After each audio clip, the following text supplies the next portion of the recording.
सो जय हिंद सभी भाइयों को। जैसा कि हमने अपने 3 क्लास खत्म कर लिए हैं इकोनॉमिक्स से, आज हमारा चौथा क्लास होने वाला है। जिन्होंने अभी तक नहीं देखे वो 3 क्लास, तो प्लीज जाकर के आप देखो, है ना। वरना फिर लास्ट में वही होगा कि आप आ करके रोओगे और कहोगे कि भाई कटअप बहुत हाई चला गया, ऐसा हो गया वैसा हो गया। कुछ नहीं होगा दोस्त, फिर आंदोलन होंगे और बहुत सारी चीजें होंगी, बट तुम्हारा एक साल खराब हो जाएगा, है ना। बट आपको हर वीडियो में एक ही बात बार बार समझाने का कोई फायदा नहीं है, बार बार बोलो अब फिर कोई फायदा नहीं होता बोलने का। खैर, मन हो तो देखना, क्योंकि रिजल्ट के बाद मैं मिलूंगा और बताऊंगा कि एक भी स्टूडेंट अगर देख रहा है ना, तो उसको कितना फायदा हुआ और कितने ज्यादा क्वेश्चन वो करके आया है। मैं जरूर मिलूंगा। खैर, शुरू करते हैं। और आज का हमारा टॉपिक रहने वाला है open economy and macro economics. इसके अलावा हम डिमांड एंड सप्लाई पढ़ेंगे, इंडस्ट्रियल पॉलिसीज पढ़ेंगे, क्या क्या रहेंगे यहाँ से क्वेश्चंस पूछे गए हैं आपके, है ना। एफडीआई, एफपीआई, ये सारी चीजें आज कवर करेंगे। चलिए फिर शुरू करते हैं। सो ओपन इकोनॉमी, सबसे पहले जानते हैं कि ओपन इकोनॉमी है क्या। देखो, ओपन इकोनॉमी का मतलब क्या होता है? खुली अर्थव्यवस्था। खुली अर्थव्यवस्था का मतलब कि ऐसी अर्थव्यवस्था जो सबके लिए खुली हुई हो, कोई भी व्यापार कर सके, है ना।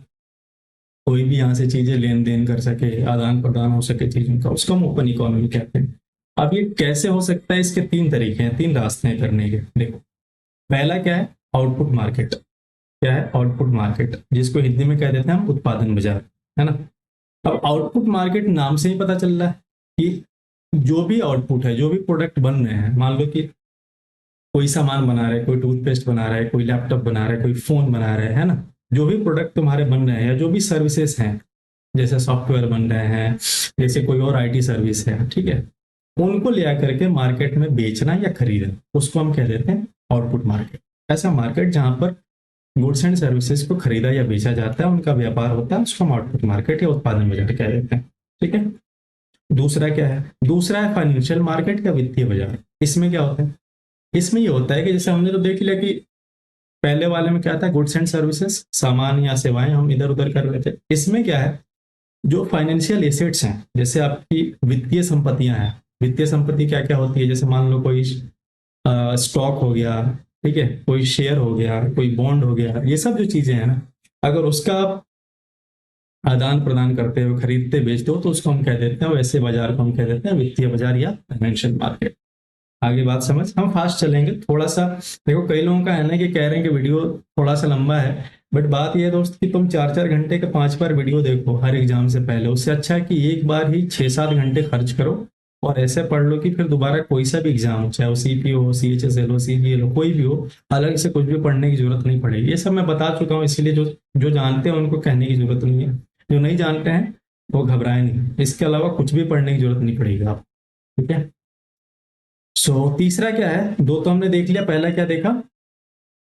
आउटपुट मार्केट, दूसरा हमने देखा फाइनेंशियल मार्केट, और तीसरा हमारा है श्रम बाजार या फिर लेबर मार्केट। लेबर मार्केट नाम से क्लियर है कि वैसा बाजार जहां पर वर्कर्स, ठीक है, वर्कर्स मिले या जो भी श्रमिक हैं वो मिले, ठीक है, उनका आदान प्रदान हो। इस मार्केट की खूबी ये होती है ना कि श्रमिक जो हैं वो फ्री होते हैं, क्योंकि उनको जिस कंपनी में काम करना है वहां कर सकते हैं, और कंपनियां भी फ्री हैं कि जिन जिन वर्कर्स को, जिन श्रमिकों को चाहे वो उनको ही हायर कर सकते हैं। तो दोनों का फ्री रहता है मार्केट यहाँ।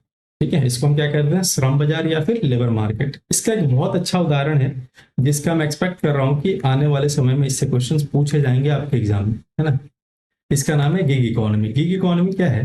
देखो, समझना, गिग इकोनॉमी में क्या होता है कि ऐसी अर्थव्यवस्था या ऐसा श्रम बाजार, या श्रम बाजार का ही एक पार्ट है, ठीक है, जिसमें क्या होता है कि जो श्रमिक हैं, जो वर्कर्स हैं, वो किसी कॉन्ट्रैक्ट बेस पर क्या करते हैं? कॉन्ट्रैक्ट बेस पर, या अभी आपने खूब सुना होगा फ्रीलांसिंग कर रहे हैं। फ्रीलांसिंग भी ऐसे ही होता है। आप डाउटनेट जानते हो, है ना, या एक चेक ऐप आता है, वेबसाइट आती है, वो भी जानते हो। तो उसमें क्या होता है ना कि क्वेश्चन दिए जाते हैं, सवाल दिए जाते हैं, और उसमें आप एक सवाल सॉल्व करके दो, तो पर क्वेश्चन आपको पेमेंट दिया जाता है। फ्रीलांसिंग में भी वही होता है कि एक टास्क मिलता है आपको, जैसे कोई कोडिंग करना हो, एक छोटा सा टास्क मिल गया, उसको आप कोड करके दो, आप उसका पैसा मिल जाता है। ये फुल टाइम के लिए नहीं होता। तो गिग इकोनॉमी में क्या है ना कि पैसा मार्केट है जिसमें वर्कर्स शॉर्ट टर्म के लिए कॉन्ट्रैक्ट बेस पर कोई काम करते हैं। ठीक है। और मेनली इसमें जो है ना ये डिजिटल प्लेटफॉर्म शामिल है, डिजिटल प्लेटफॉर्म शामिल है। जैसे मान लो उबर पे कोई काम कर रहा है, उबर में कोई काम कर रहा है, कोई उबर ड्राइव कर रहा है, कोई स्विगी का फूड डिलीवरी का काम कर रहा है, ठीक है, इस तरह के जो भी एप्स हैं उनमें जो काम कर रहा है उन सबको हम ये कहते हैं। अब दो टर्म समझो कि लीकेज क्या है और इंजेक्शन क्या है ना। ये प्लम्बर की चीजें नहीं पढ़ा रहा हूँ मैं और मेडिकल की चीजें नहीं पढ़ा रहा हूँ। लीकेज क्या होता है, देखो लीकेज आप जानते हो ना, जैसे मान लो एक पाइप है आपके घर में, लीकेज का मतलब है कि कहीं से बीच में से कुछ कट लग जाए या फिर फूट जाए या टूट जाए किसी कारणवश, और वहां से जो पानी जा रहा था या कुछ भी अंदर अंदर जा रहा था वो बाहर निकलने लगे। लीकेज में भी यही होता है, क्योंकि हम इकोनॉमिक्स पढ़ रहे हैं ना, तो यहाँ पर हम पैसे की बात करते हैं। इसमें क्या होता है कि अगर मान लो कोई बाहर की कंपनी आई भारत, ठीक है, बाहर की कंपनी है, अब उसने क्या करा कि पूरे भारत में तो भारत का पैसा चल रहा है, भारत का मार्केट है, लेकिन कोई बाहर की कंपनी आकर के अपना प्रोडक्ट बेचना शुरू कर दे, ठीक है, कोई अपना प्रोडक्ट बेचना शुरू कर दे। अब अपना प्रोडक्ट बेचेगी तो उसके पास क्या जाएगा, तुम्हारा पैसा जाएगा, है ना? पूरे भारत में पैसा बह रहा है, उसने क्या करा, लीकेज कर दिया, लीकेज करके पैसा अपने पास ले लिया और पैसा लेकर के भाग गया। यही होता है लीकेज, सिंपल। तो तुम्हारा पैसा किसी और के पास जा रहा है, दूसरे देशों के पास। ठीक उसका उल्टा होता है इंजेक्शन। इंजेक्शन में क्या होता है कि हम मान लो कोई प्रोडक्ट है हम बाहर में बेच रहे हैं, ठीक है, एक सेकंड को ना।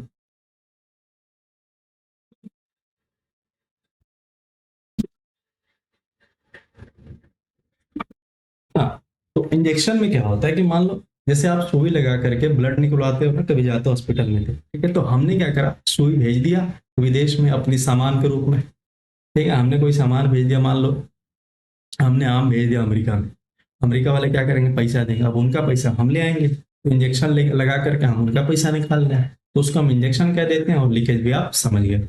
आगे बढ़ जाते हैं। इतने आसान भाषा में अगर नहीं समझे तो फिर क्या ही समझोगे। आप देखो फॉरेन एक्सचेंज क्या होता है और फॉरेन एक्सचेंज रेट क्या होता है, ये कल वैसे मैंने बता दिया था, फिर भी मैं बता देता हूँ। फॉरेन एक्सचेंज का सिंपल मतलब है कि ऐसा बाजार या ऐसी जगह जहां पर जो विदेशी मुद्राएं हैं, ठीक है, फॉरेन करेंसीज हैं, उनको बदला जाए किसी और करेंसी के रूप में। उदाहरण के तौर पे जैसे मान लो कोई अमरीकी टूरिस्ट आया या कोई लंदन से टूरिस्ट आया, अमरीकी मान लेते, तो उसके पास क्या होगा, डॉलर होगा। अब भारत में तो डॉलर चलेगा नहीं, उसको क्या करना पड़ेगा, उसको रुपया में कन्वर्ट करना पड़ेगा, है ना? तो उसको अपने करेंसी को रुपया में बदलेगा। तो जब वो एक्सचेंज करता है ना किसी दूसरे करेंसी के साथ, उसको आप फॉरेन एक्सचेंज कह देते हैं। और जितने रुपया में उसको या जितने अमाउंट में उसको एक्सचेंज करता है उसको हम फॉरेक्स रेट कह देते हैं। फॉर एग्जाम्पल मान लो कि आज $1 के बराबर कितना रुपया है, 80-85 रुपए है ना, तो फॉरेक्स रेट कितना हो गया इंडियन करेंसी का, $85 $1 के बराबर, ठीक है। इतनी बात आगे समझ, आपको आगे बढ़ जाए। समझने वाली बात ये है, एसडीआर क्या है, स्पेशल ड्रॉइंग राइट्स क्या होते हैं। देखो ये तो हम देश लेवल पे बात कर गए। अब अगर दुनिया में हमें पैसे की जरूरत पड़ जाए तो हम हमेशा तो टूरिस्ट भेज नहीं सकते हैं कि भारत कहे कि भाई मुझे मान लो अमेरिका से व्यापार करना है, तो टूरिस्ट भेज देते हैं, फिर पैसा लेके आने तो व्यापार। ऐसा नहीं है। होता क्या है कि आईएमएफ एक संस्था है, हम अभी पढ़ेंगे इसके बारे में डिटेल में, जैसे आप जानते हो इंटरनेशनल मॉनेटरी फंड जिसको कहते हैं। आईएमएफ एक संस्था है, वो क्या करती है कि पैसों के संचालन को ग्लोबली दुनिया में कंट्रोल करती है। वो क्या करती है कि जो मेजर मेजर देश है ना, जो मेजर मेजर कंट्रीज है जहां पर जो मेजर मेजर पैसे चल रहे हैं, जैसे दुनिया में सबसे ज्यादा कौन सा पैसा चल रहा है, यूरो चल रहा है, डॉलर, सॉरी यूरो चल रहा है, डॉलर चल रहा है, और चाइनीज येन चल रहा है, जापानी येन चल रहा है, और ब्रिटिश पाउंड चल रहा है, ठीक है, जिसको पाउंड स्टर्लिंग भी कह देते हैं। तो मेजरली जो है क्या करती है आईएमएफ, इन 5 करेंसी को अपने पास रखती है, ठीक है, रिजर्व के तौर पे, इसके तौर पे इंटरनेशनल रिजर्व एसेट के तौर पे, अपनी जमा संपत्ति के तौर पे कहती है कि देखो मान लो अमेरिका का कोई व्यापार, भारत को व्यापार करना अमेरिका से, ठीक है, और हमारे पास पैसे है ही नहीं, हमारे पास डॉलर है ही नहीं, हमारे पास रुपया पड़ा हुआ है, हम क्या करेंगे, हम जाएंगे आईएमएफ के पास, हम कहेंगे देखो भाई हमारे को डॉलर की जरूरत है। आईएमएफ कहेगा कोई बात नहीं, तुम ले आओ रुपया, तुम मेरे से डॉलर ले जाओ और तुम अमेरिका से व्यापार कर लो। तो आईएमएफ यही काम कर। अब वो सिर्फ 5 करेंसी रखता है, ये पांचों करेंसी आप याद रखना। अब इनकी वैल्यू की बात करें ना, इन सबके अलग अलग वैल्यू दिए गए हैं, ठीक है, उनके इस्तेमाल के तौर पे इनकी वैल्यू, सबसे ज्यादा वैल्यू दी गई है अमेरिकन डॉलर की, इसकी अमेरिकन डॉलर की, ठीक है, अमेरिकन डॉलर की। उसके बाद किसकी वैल्यू है, उसके बाद है यूरो की, किसकी है, यूरो की। उसके बाद किसकी है, उसके बाद ऑब्वियस है चाइनीज येन की, उसके बाद किसकी है, उसके बाद है जापानी येन की, और उसके बाद आता है पाउंड। देखो याद रखने का तरीका ये है कि सबसे ज्यादा ताकतवर कौन है, अमेरिका। IMF कहाँ पर है, अमेरिका में। तो बात ये है ना कि जिसके पास सबसे ज्यादा पावर, वो सबसे ज्यादा पावर रखेगा ही। तो अमेरिका के पास तकरीबन 40% से ज्यादा कैपेसिटी है, इसीलिए डॉलर की वैल्यू सबसे ज्यादा है। आगे बढ़ जाए। अब आ जाते हैं कि बैलेंस ऑफ पेमेंट क्या होता है। ठीक है, अब डिटेल में हम इसको जानेंगे। बैलेंस ऑफ पेमेंट आप सबने नाम सुना होगा, इसको हिंदी में कह देते हैं अंतर्निमय संतुलन।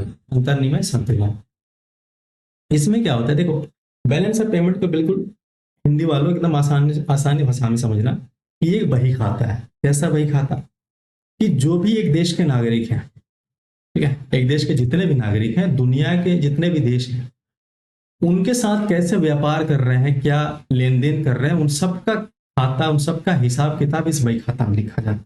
समझ गए बात अब, कि जो भी एक देश के नागरिक हैं, दुनिया में जो भी देश है, उन सबके साथ क्या व्यापार कर रहे हैं, क्या लेन देन कर रहा है, उन सबका बही खाता यह है कौन, बैलेंस ऑफ पेमेंट या अंतर्निमय।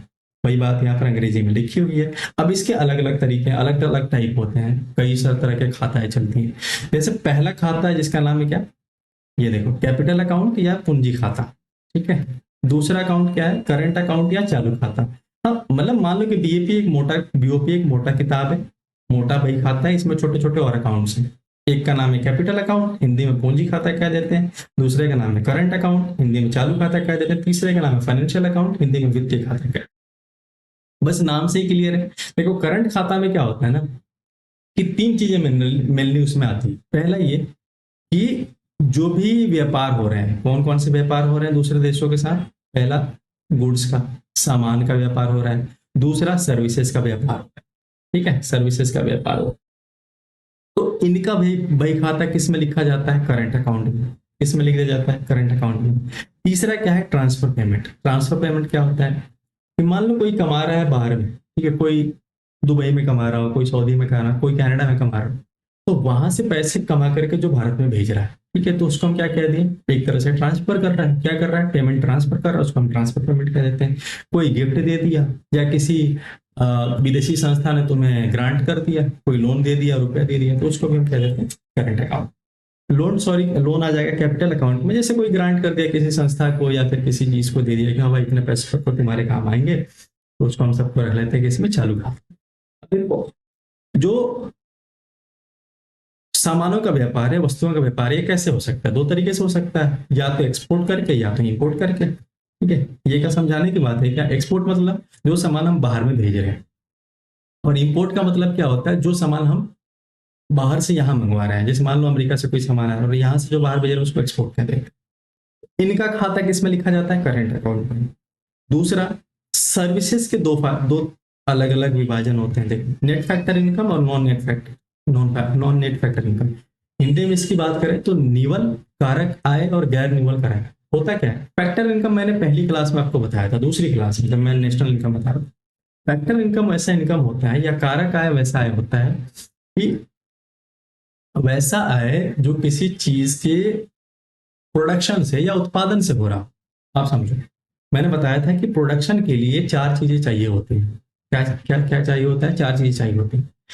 क्या क्या, कैपिटल यानी पूंजी, लैंड यानी जमीन, लेबर यानी श्रमिक, और चौथा क्या बताया था, अगर तीनों हो जाए तो चौथा चाहिए हमारे को उद्यमी या एंटरप्रेन्योर। ठीक है, तो ये चारों, मान लो कि कोई आदमी बैठा हुआ है, ठीक है, हमने कोई सर्विस भेज दी, कोई सर्विस बना ली, मान लो कोई हमने सॉफ्टवेयर बना लिया, ठीक है, कोई सॉफ्टवेयर बना लिया, वो हमने बाहर भेज दिया, या कोई सर्विस बना ली वो हमने बाहर भेज दिया, उससे जो पैसा आ रहा है, ठीक है, उत्पादन तो हमने करा है, बनाया तो हमने है, लेकिन पैसा जो आएगा ना वो इसके अंडर में आ जाएगा, ये फैक्टर इनकम के अंडर आएगा।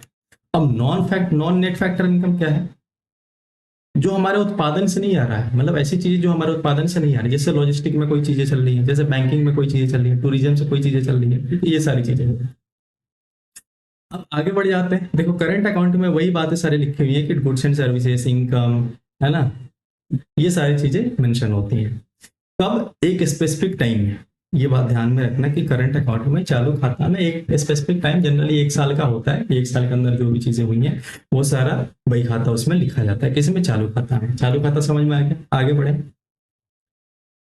अब चालू खाता के तीन प्रकार है। देखो, चालू खाता के मतलब प्राप्ति और खर्चे के आधार पर तीन ऐसे अलग अलग डिवीजन किए गए। पहला, कि कल मैंने बताया था कि आपको सरप्लस, डेफिसिट और बैलेंस, तीन तरह के अकाउंट होते हैं।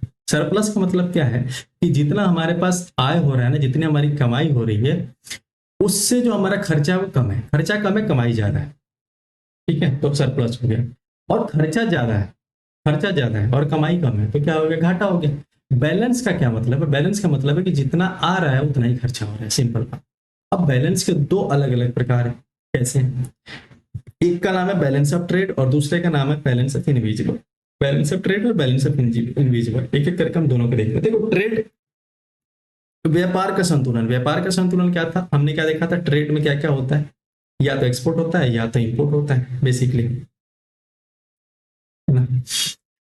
तो बैलेंस ऑफ ट्रेड हम कैसे निकालते हैं? बैलेंस ऑफ ट्रेड हम निकालते हैं जितना एक्सपोर्ट हमने किया। मान लो हमने 1 लाख रुपए का एक्सपोर्ट किया, ठीक है, और हमने 80,000 रुपए का इंपोर्ट करा, है ना।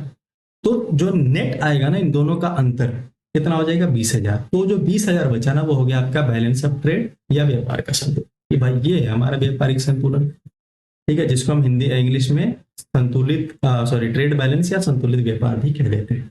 अब यहाँ एक बात समझने वाली है, क्रेडिट आइटम क्या है और डेबिट आइटम क्या है। ठीक है, कुछ नहीं है भाई, बस टर्म है, चिंता मत करो, मैं समझाऊंगा तुम्हें।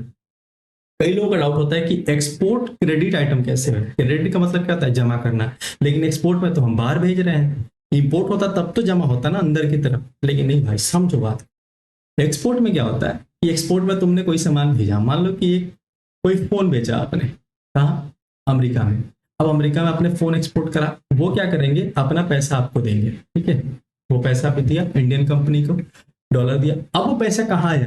भारत में आया ना, भारत में आया ना, तो पैसा कहाँ क्रेडिट हुआ? भारत में क्रेडिट हुआ, इसलिए हम एक्सपोर्ट को क्या कह देते हैं? Credit item. और सेम उल्टा होता है कि मान लो कोई कंपनी भारत में आई है, वो यहाँ पर मोबाइल बेच रही है, तो हम उसको पैसा दे रहे हैं ना। मान लो कोई चाइनीज कंपनी यहाँ मोबाइल बेच रही है, हमने उसको रुपया दिया, अब रुपया लेकर के कहाँ चले गया? दूसरे देश में। तो हमने क्या कर दिया? डेबिट कर दिया, निकाल लिया, अपना पैसा दे दिया उसको। तो डेबिट आइटम, इसलिए हम एक्सपोर्ट को क्रेडिट आइटम कह देते हैं और इंपोर्ट को हम डेबिट आइटम कह देते हैं। समझ आ गई बात? अब देखो, बीओटी में भी ना एक बैलेंस बीओटी होता है, सरप्लस बीओटी होता है और डेफिसिट बीओटी होता है। कुछ नहीं है, ये भी सेम है। सरप्लस का मतलब क्या है कि इसमें भी इंपोर्ट ज्यादा, एक्सपोर्ट अगर ज्यादा है, ठीक है, हम क्या निकाल रहे हैं? एक्सपोर्ट और इंपोर्ट ही तो देख रहे हैं। अगर एक्सपोर्ट ज्यादा है इंपोर्ट से तो सरप्लस बीओटी हो गया, ठीक है, या इसी को हम ट्रेड सरप्लस कह देते हैं, ठीक है ना। ट्रेड सरप्लस या फिर व्यापार अधिशेष, है ना। बैलेंस बीओटी क्या हो जाएगा? जितना एक्सपोर्ट उतना इंपोर्ट, जितना निर्यात कर रहे हैं उतना आयात कर रहे हैं, ठीक है, दोनों बराबर है, तो बैलेंस बीओटी या फिर संतुलित बीओटी या संतुलित व्यापार। डेफिसिट में क्या होगा कि जितना हम मंगा रहे हैं सामान देश में अपने, उससे कम बाहर भेज रहे हैं। समझ रहे हो ना बात? इसको हम कह देते हैं डेफिसिट बीओटी। इतनी बात समझ आ गई। अब आ जाते हैं दूसरे पर कि बैलेंस ऑफ इनविजिबल्स क्या है, बीओआई क्या है। पहले तो इनविजिबल समझो, हिंदी में कह देते हैं अदृश्य, जादुई चीज है जो दिखता नहीं है। सोच के देखो, ये इकोनॉमिक्स में, अर्थव्यवस्था में इनविजिबल्स क्या हो सकता है? ठीक है, क्या कोई सामान इनविजिबल्स हो सकता है? बिल्कुल नहीं। तो कोई भी सामान जो फिजिकल हो, जो दिख रहा हो, जिसको हम छू सकते हैं, वो सब क्या होगा? फिजिकल। फिजिकल सामान को छोड़ दो, जैसे मान लो कोई सॉफ्टवेयर हो गया, कोई सर्विस हो गई, ठीक है ना, कोई हॉस्पिटैलिटी हो गया, है ना, कोई एजुकेशन हो गया, ये सब चीजें दिखती थोड़ी है ना। तो ऐसी कोई सर्विस हो गई ना, उसके व्यापार को हम इनविजिबल्स कह देते हैं। समझ आ गई बात? वही चीज यहाँ पर लिखी हुई है सारी, उसको हम इनविजिबल्स कह देते हैं। अब इससे जो कमाई होता है उसको हम क्या कह देते हैं? Balance on invisibles. इससे जो कमाई हो रहा है उसको हम बीओआई में लिखते हैं। बीओआई मतलब बैंक ऑफ इंडिया नहीं, बैलेंस ऑन इनविजिबल्स। इससे जितनी कमाइयां हो रही, किससे? इनविजिबल से या अदृश्य चीजों से, सेवाओं से, उसको हम इसमें लिखते हैं। अब देखो, नेट इनविजिबल्स क्या होता है? नेट इनविजिबल्स क्या कोई बड़ा टर्म है क्या यार? सिंपल बताओ ना। नेट इनविजिबल्स का मतलब है कि जितना सर्विस सेवाएं हैं, जितना सर्विस और सेवाएं हम बाहर भेज रहे हैं, एक्सपोर्ट कर रहे हैं, उसमें से आप इंपोर्ट को घटा लो, तो जो बच जाएगा वो नेट हो गया। उसी को हम हिंदी में शुद्ध अदृश्य सेवाएं कह देते हैं। जिसने मेरी पिछली 3 क्लासें करी होंगी ना, अब उसको बिल्कुल ये सारी चीजें बहुत हल्की लग रही होंगी, ठीक है। अब बीओआई में क्या हो जाएगा? बीओआई में क्या जोड़ोगे बताओ? इस बैलेंस में, इंडिविजुअल्स के बैलेंस में क्या लिखोगे? जितनी सर्विसेज जा रही हैं, जितनी सर्विसेज दे रहे हो आप, ठीक है, जैसे मान लो सॉफ्टवेयर हो गया, वो तो दिख नहीं रही है, कोई और टेक्नोलॉजी होगी तो दिख नहीं रही है, उसके अलावा कोई पैसा आ रहा है, इनकम आ रहा है, ठीक है, वो भी तो एक तरीके का होगा, जो भी सोर्स ऑफ इनकम वो भी अदृश्य है।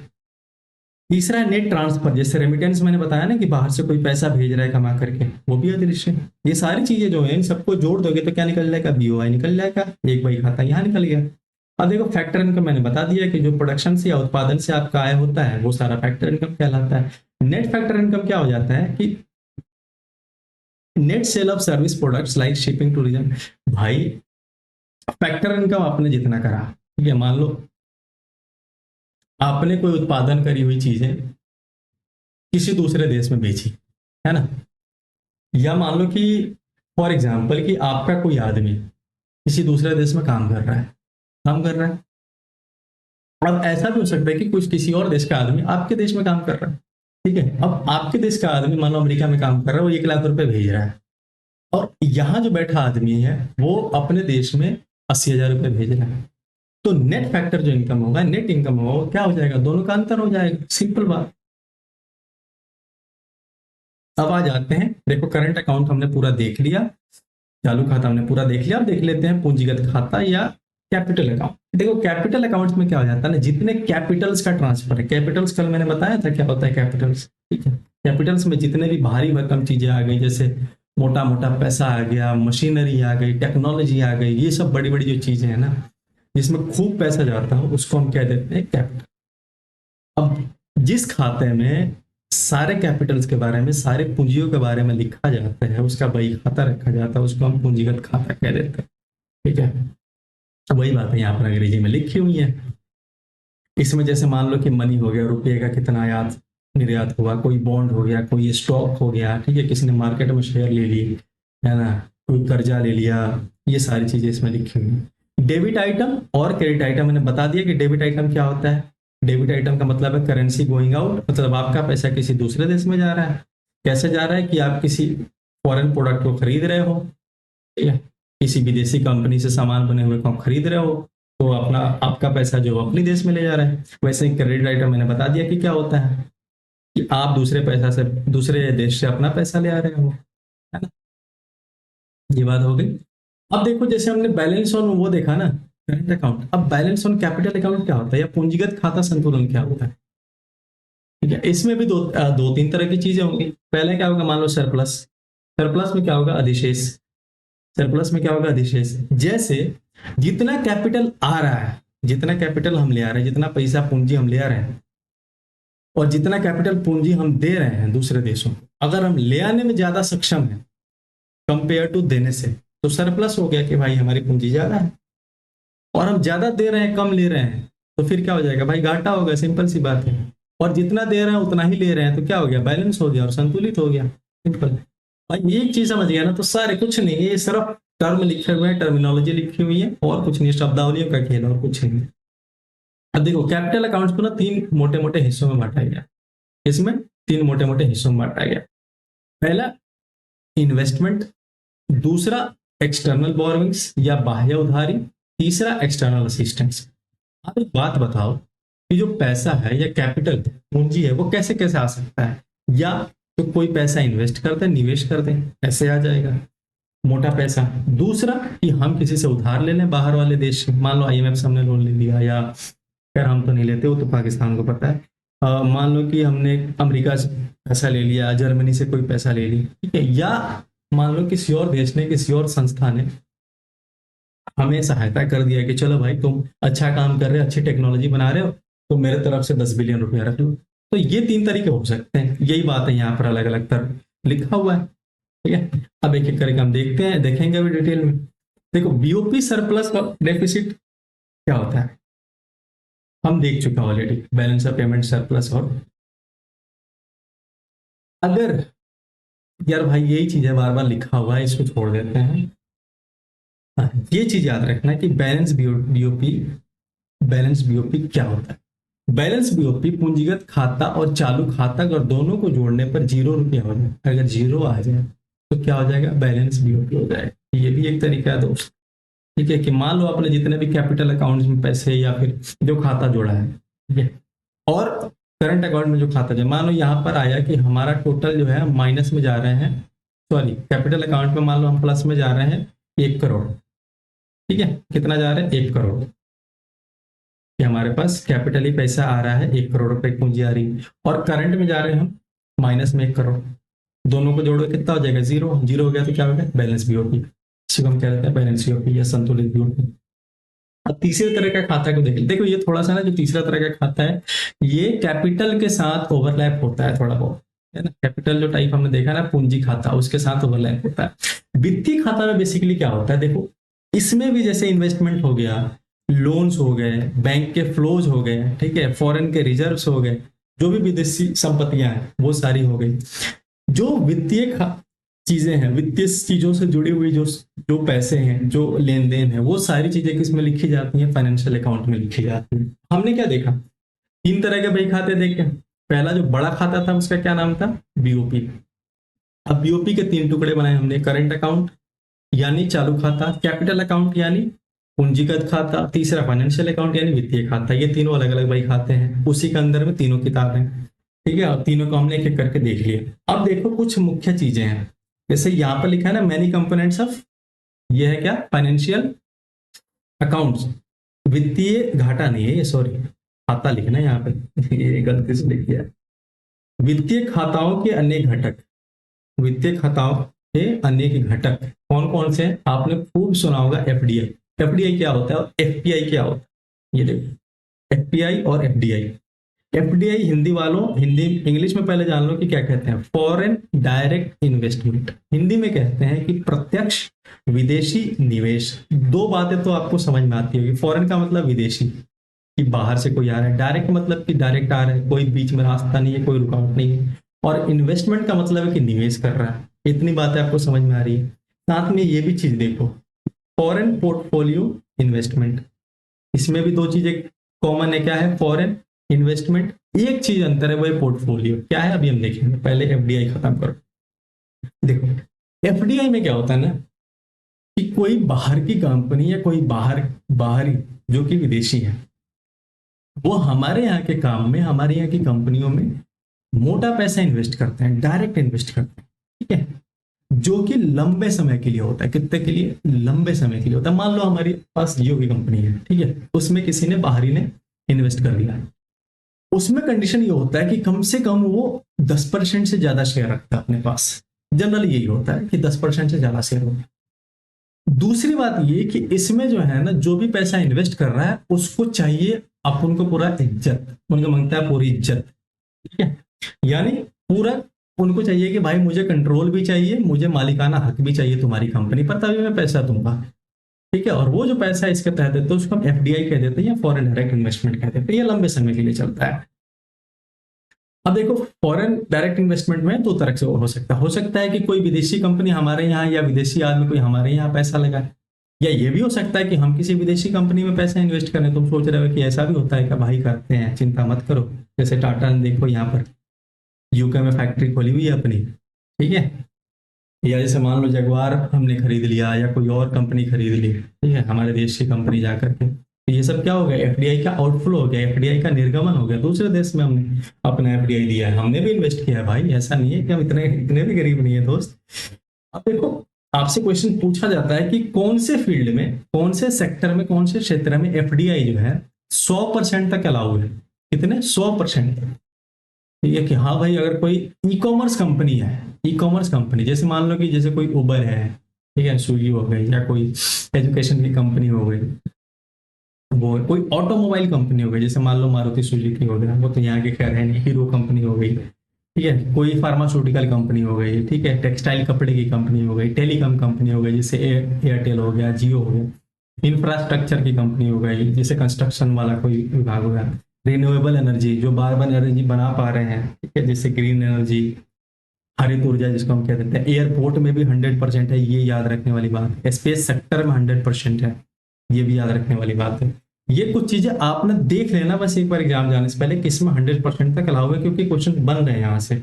और किस किस फील्ड में बिल्कुल भी निषेध है कि आप यहाँ पर भाई नहीं कर सकते इन्वेस्ट, डायरेक्ट इन्वेस्टमेंट नहीं कर सकते।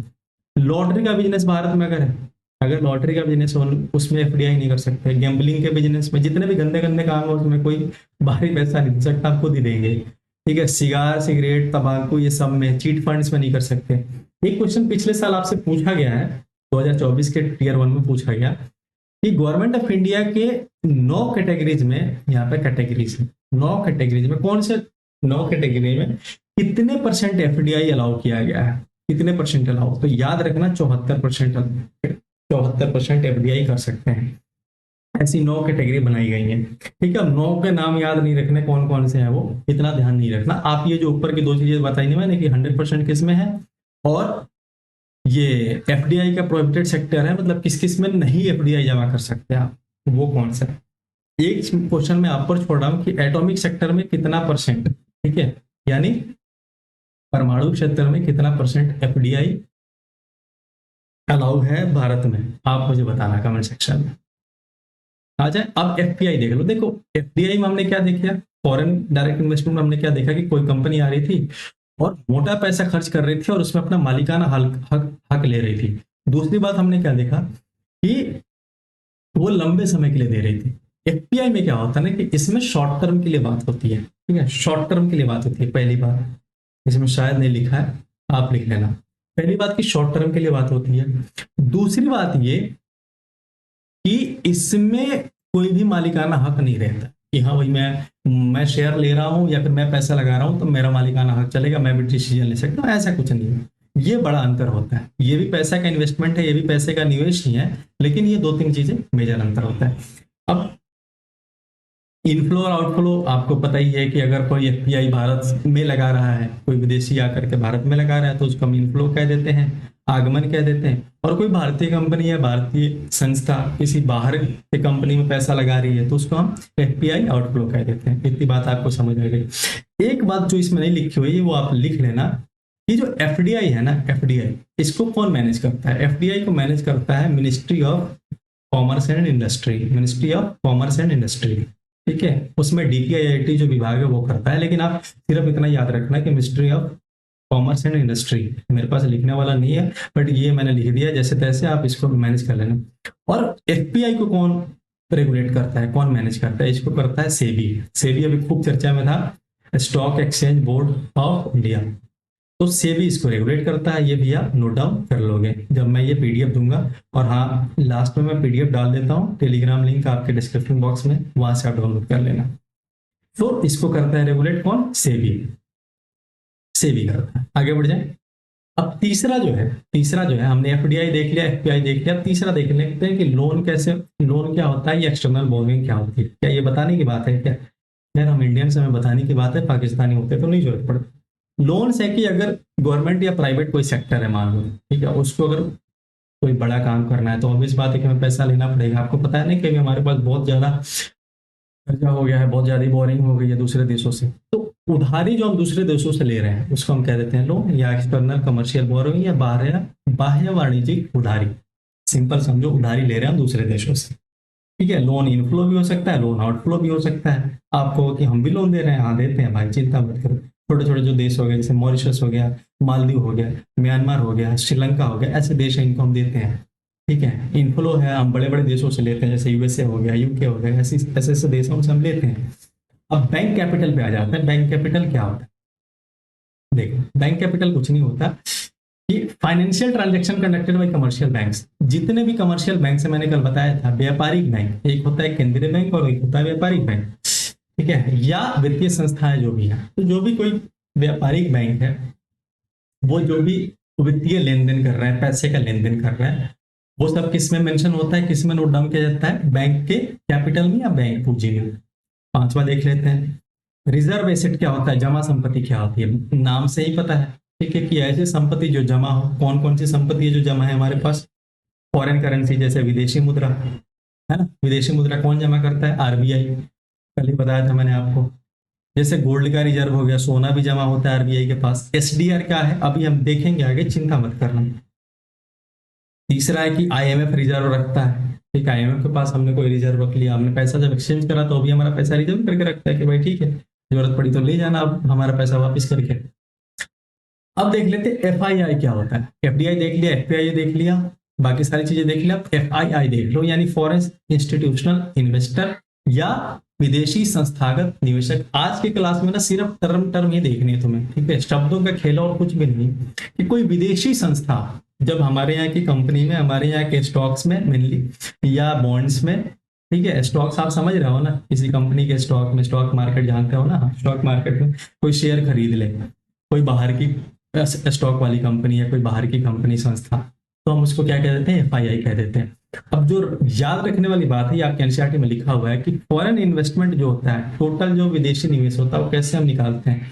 एफडीआई और एफआईआई दोनों को जोड़ दोगे, एफडीआई और एफआईआई, ये सवाल आपसे पूछा जा सकता है, ध्यान रखना भाई, ऐसे सवाल ही पूछ रहा है एसएससी सीजीएल। तो फॉरेन इन्वेस्टमेंट हम कैसे निकालते हैं, एफडीआई प्लस एफआईआई, इसको देख लेना। अब देखो तीन बातें समझो, डिप्रेसिएशन, डिवैल्यूएशन और रिवैल्यूएशन। डिप्रेसिएशन का हिंदी क्या होता है, हिंदी में ज्यादा फर्क नहीं पता चलता, लेकिन इंग्लिश में पता चलता है।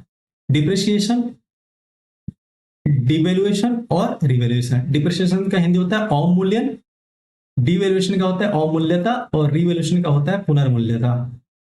ठीक है, पहले समझो डिप्रेसिएशन क्या होता है। देखो डिप्रेसिएशन में क्या होता है ना, जब अपनी करेंसी, अपने रुपया का भाव, मान लो कि हम किसी बाहरी फैक्टर के कारण, ठीक है, सरकार कम ना करे, कोई बाहरी फैक्टर कम कर दे, ठीक है, किसके कंपेयर में, दूसरे करेंसी के कंपेयर में। उदाहरण से समझो, जैसे मान लो कि $1 का कीमत है 75 रुपए, ठीक है, 75 रुपए, कल को ये 85 रुपए हो जाए, ठीक है, सरकार ना करे, लेकिन मार्केट में ऐसा भाव बन गया, ऐसी चीजें आ गई, ऐसी दिक्कतें आ गई कि हमारे करेंसी का रेट ऑटोमेटिकली गिर गया, मार्केट के कारण होता है, ठीक है, बाजार के कारण होता है।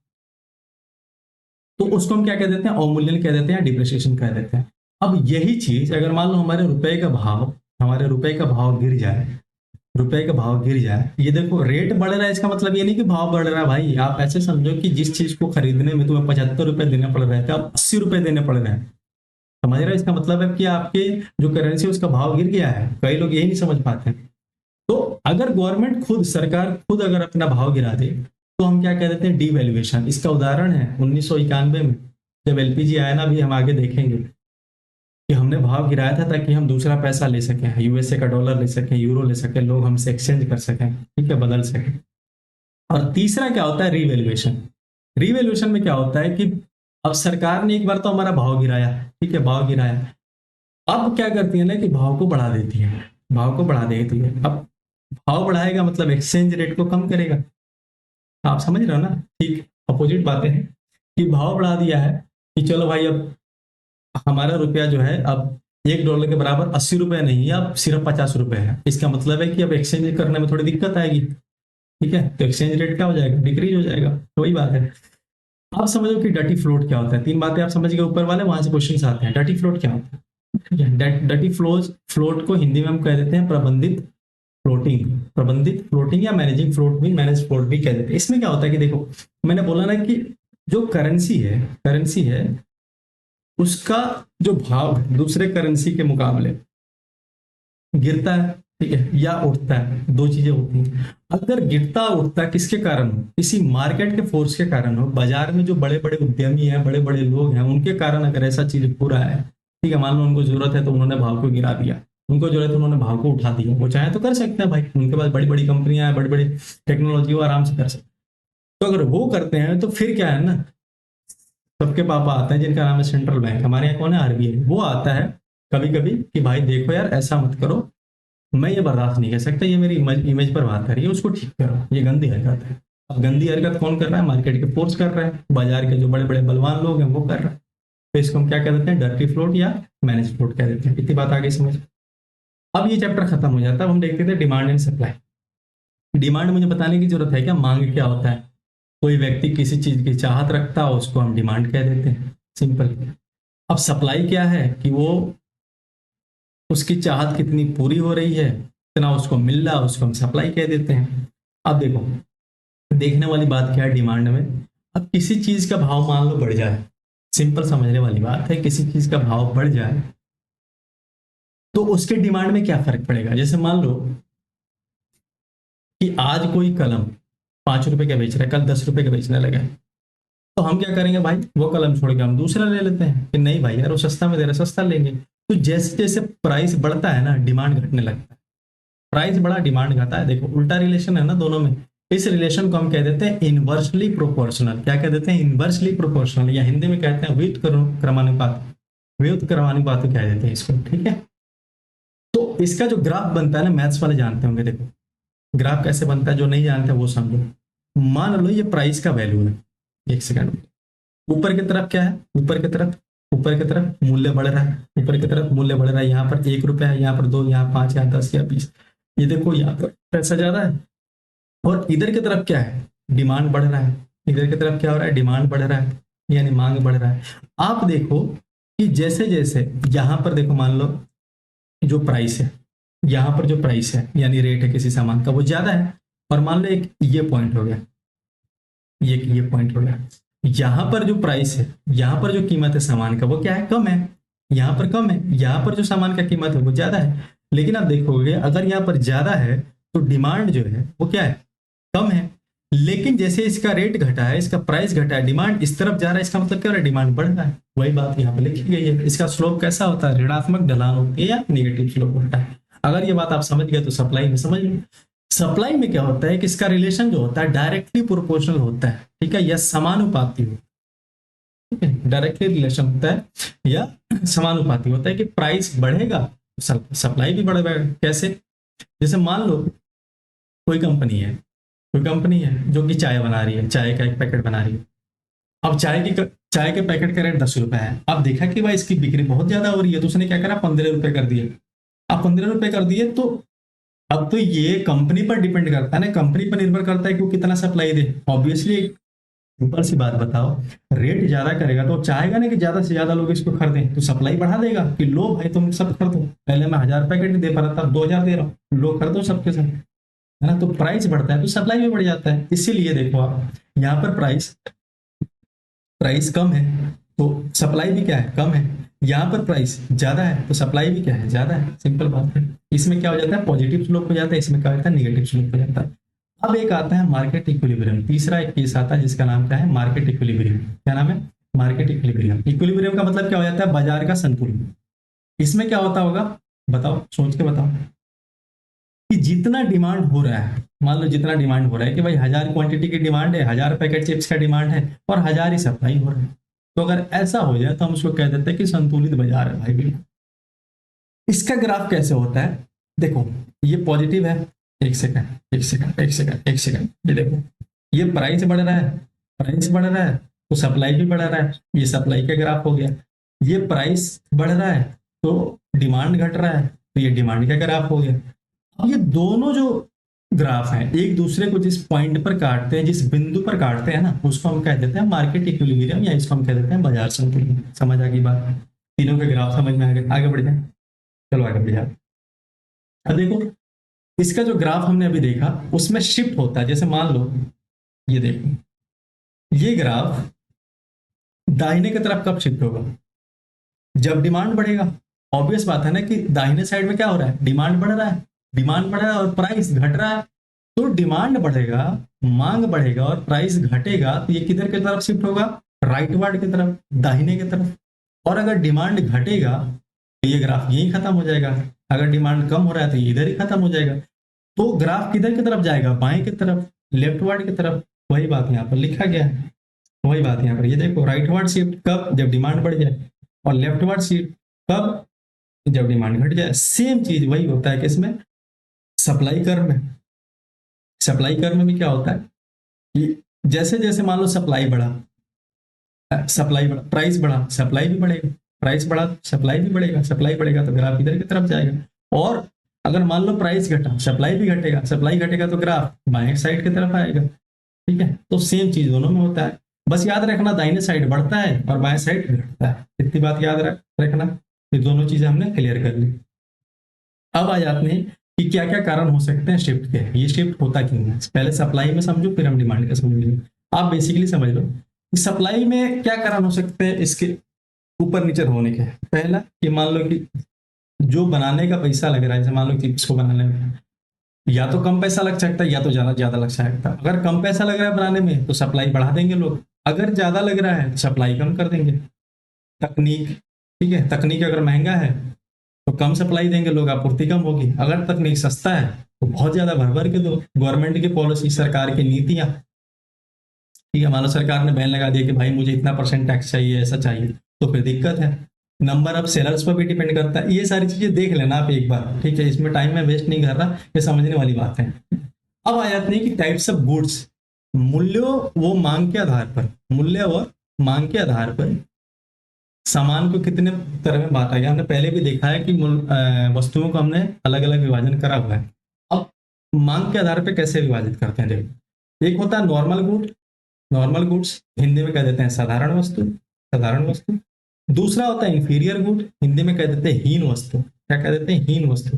तीसरा होता है गिफन गुड्स, गिफन नाम ही है तो हिंदी में भी इसको हीन वस्तु, गिफन वस्तु कहते हैं। अब देखो नॉर्मल गुड्स क्या होता है, साधारण वस्तु, ऐसा वस्तु जिसका इनकम बढ़ेगा ना, इनकम बढ़ता है तो डिमांड भी बढ़ता है। जैसे मान लो कपड़ा हो गया, ठीक है, जैसे जैसे लोग कमाते हैं, कपड़े का शौक, मोबाइल का शौक, ऐसे महंगी महंगी चीजों का शौक बढ़ता है, तो इनकम बढ़ रहा है, डिमांड भी बढ़ रहा है। कौन हो गया, साधारण वस्तु। इंफीरियर गुड्स में क्या आ जाएगा, हीन वस्तु, कि इनकम तो बढ़ रहा है लेकिन अब उसका डिमांड घट रहा है। जैसे मान लो लोकल कोई राइस हो गया, लोकल ब्रांड का कपड़ा हो गया, होता है ना कि भाई नहीं यार मुझे लोकल चीजें नहीं पहननी है, जैसे मेरे पैसा कमाना शुरू कर दिया, अब लोकल चीजें नहीं देखनी है, लोकल सामान या कम क्वालिटी की चीजें नहीं इस्तेमाल करनी है, ठीक है। तो वो सारे कौन से हो गए, हीन वस्तु हो गए, क्योंकि उसकी क्वालिटी खराब है इसीलिए उसको हीन कह देते हैं। गिफन गुड्स क्या है, एक तरीके का हीन वस्तु ही है, याद रखना। गिफन गुड क्या है, एक तरीके का हीन वस्तु ही है। इसमें क्या होता है ना, एक फर्क है, इसमें प्राइस बढ़ेगा ना तो मांग भी बढ़ता है। दिक्कत ये है ना, इसका उदाहरण, सबसे बढ़िया उदाहरण है फिलिस्तीन, ले लो आप। फिलिस्तीन में आज की डेट में खराब से खराब खाना भी अगर कोई बेचने चला जाए तो हालात इतना बुरा है कि लोग महंगा से महंगा पैसा, जिसके पास जितना पैसा वो दे करके खरीदेगा, ठीक है। क्यों, क्योंकि आज उनको जरूरत है, आज बहुत ज्यादा दिक्कत है उनको। तो जब दिक्कत हो तो खराब से खराब चीज का रेट महंगा हो जाता है और उसकी मांग ज्यादा हो जाती है, उसको हम क्या कह देते हैं, गिफन गुड्स कह देते हैं। समझ आई बात, एक से। हाँ, आगे बढ़ जाए। देखो, अब इस्तेमाल के आधार पर, खैर ये तो मैंने कल आपको बता ही दिया कि कंज्यूमर गुड्स क्या होते हैं और कैपिटल गुड्स क्या होते हैं। कंज्यूमर गुड्स में बताया था कि ऐसा वस्तु जिसका आप डायरेक्ट इस्तेमाल कर सकते हैं, जैसे खाना, कपड़ा, ठीक है, उसको हम कंज्यूमर गुड्स कहते हैं। ये दोनों क्या कहते हैं, फाइनल गुड्स या फिर अंतिम वस्तु के प्रकार थे। कैपिटल गुड्स में क्या था कि वैसा वस्तु जिसका इस्तेमाल करके हम नया वस्तु बना सकते हैं या नया उत्पादन कर सकते हैं। जैसे मैंने बताया था कि मिक्सचर मशीन मान लो, ठीक है, या फिर प्रिंटर मशीन मान लो, कोई सा भी मशीन, ऐसी चीज है। अब देखो, मांग संबंध पर आधारित, सिर्फ मांग पर देखते हैं, मांग के संबंध पर आधारित। पहला सब्सटीट्यूट गुड्स, क्या है, सब्सटीट्यूट गुड्स। भाई ध्यान से पढ़ना, ये सब क्वेश्चंस बन रहे हैं, यहाँ से क्वेश्चंस आ सकते हैं, ठीक है। सब्सटीट्यूट गुड्स हिंदी में कहते हैं प्रतिस्थापक गुड्स या प्रतिस्थापक वस्तु, कि एक वस्तु जिसका हम दूसरे के साथ सब्सटीट्यूट कर सकते हैं या प्रतिस्थापक कर। जैसे मान लो कि कोई चाय पी रहा है, अब मन कर गया कि नहीं कॉफी पी लेते हैं, ठीक है, या फिर कोई पेप्सी पी रहा है तो उसका मन कर गया नहीं भाई मुझे तो माजा पीना है, ठीक है, कि एक वस्तु का आप दूसरे के साथ बदल सकते हो, तो उसको हम कह देते हैं सब्सटीट्यूट कर दिया। सिर्फ अंग्रेजी है, शब्द है और कुछ नहीं है दोस्त।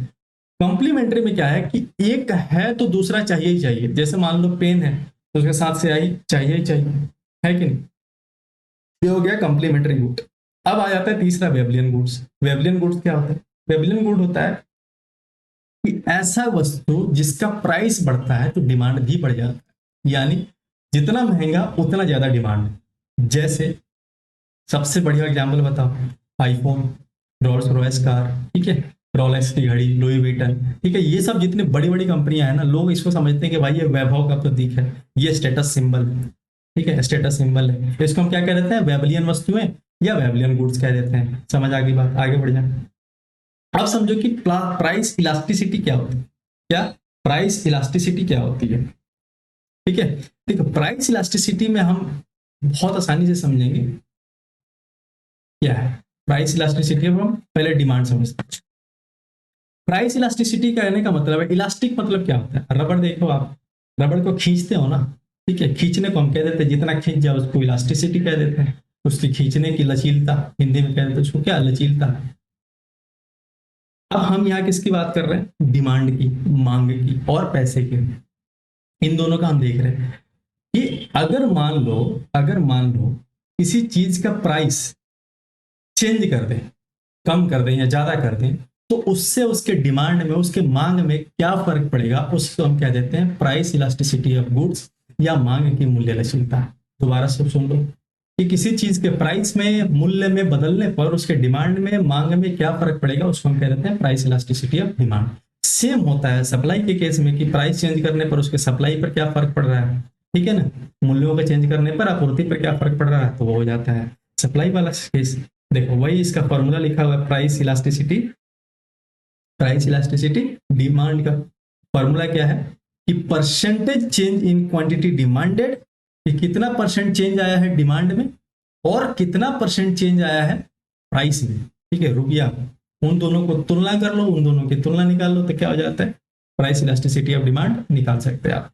एग्जाम्पल के तौर पर मान लो कि किसी चीज का कीमत 10 रुपए से 12 रुपए हो गया, ठीक है, तो उसमें कितने परसेंट की वृद्धि हो गई, 20% की। परसेंट में ही कैलकुलेट करना है दोस्त, ठीक है, 20% की वृद्धि हो गई। अब मान लो उसका पहले 100 पीस बिकता था, अब कितना बिक रहा है, सिर्फ 80 पीस से बिक रहा है। तो जब 100 से 80 हो गया तो कितना परसेंट घट गया, 20% घट गया।